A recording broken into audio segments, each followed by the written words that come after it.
Hi, my name's Jan Dowell and I'm a registered dietitian, and I want to explain the difference between some of the processing that can come along with our whole grains.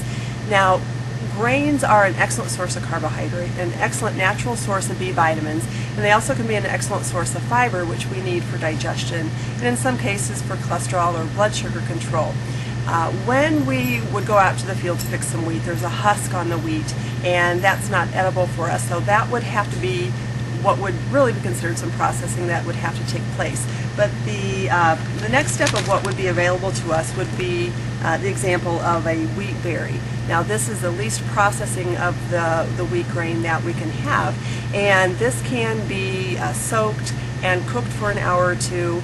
Just follow package directions, and it brings together a very nutty, kind of a chewy product for us, which most of us haven't experienced before. But you would see that this is an example probably of the closest consideration of what would be a whole food for the grain. So if you haven't seen wheat berries, take a look for them and try to add them into maybe some of the soups. You could use it for a side dish. You could even cook them, cool them off, and stir them into some yogurt or add them to a cereal. Now, another step in the processing would be to get it to be cracked wheat, which sometimes is called bulgur.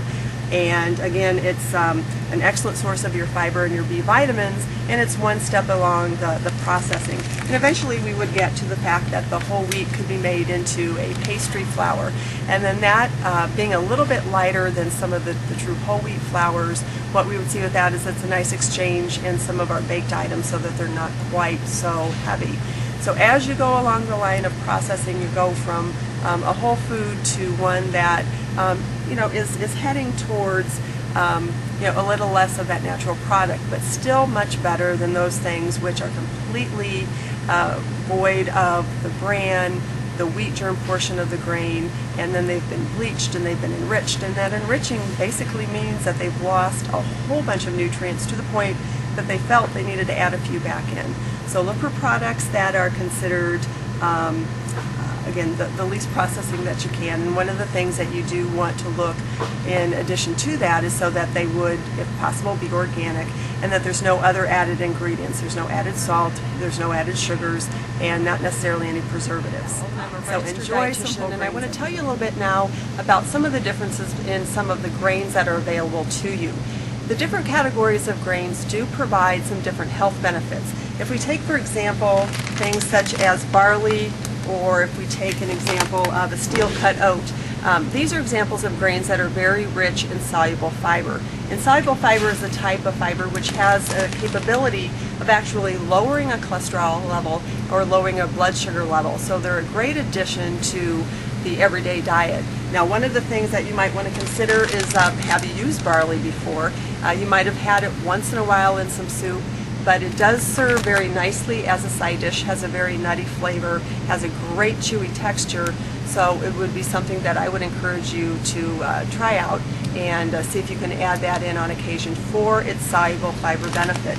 Now, in terms of the type of oats you would want to get, the steel-cut oats, again, are the least amount of processing, so you're going to get that great advantage of the natural fibers in the state in which they came, along with a great array of the B vitamins. The other soluble fiber, which isn't in the grain category, would actually be beans. So beans, oats, and barley are your great soluble, blood sugar lowering, cholesterol lowering types of fiber. Now, the other couple categories is that if you look at something called quinoa. Quinoa is a little tiny, they look like little balls, and when this is prepared, what it provides for you is a grain that's an excellent source of protein, more so than many of the other grains. So you still get the advantage of the fibers and the B vitamins, but it's a very good protein source, and that's called quinoa.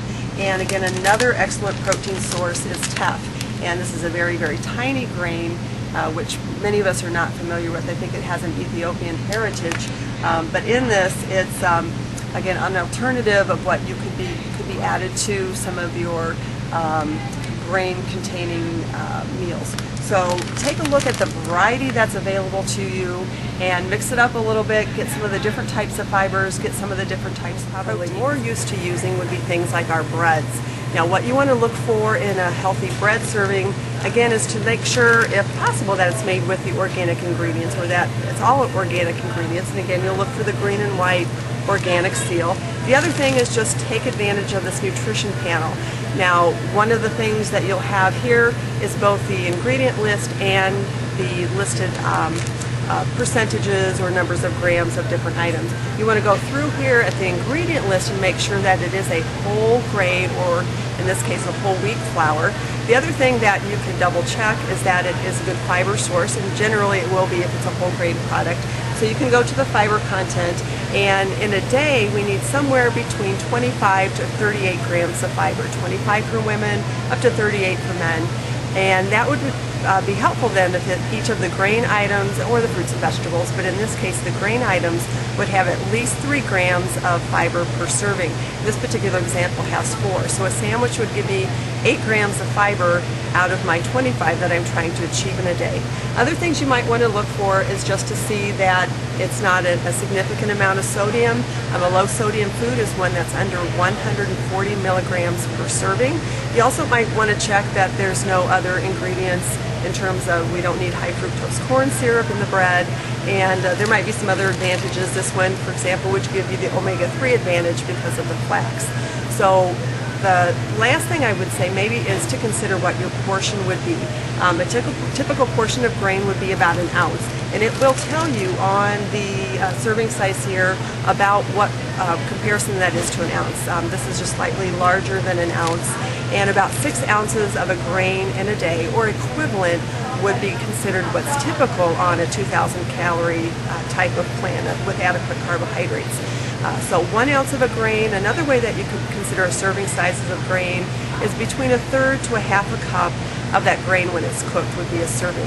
So it's pretty easy to do. You're going to get your B vitamins, your fiber, and just the nutty goodness of the grains in itself. So enjoy your grains every day.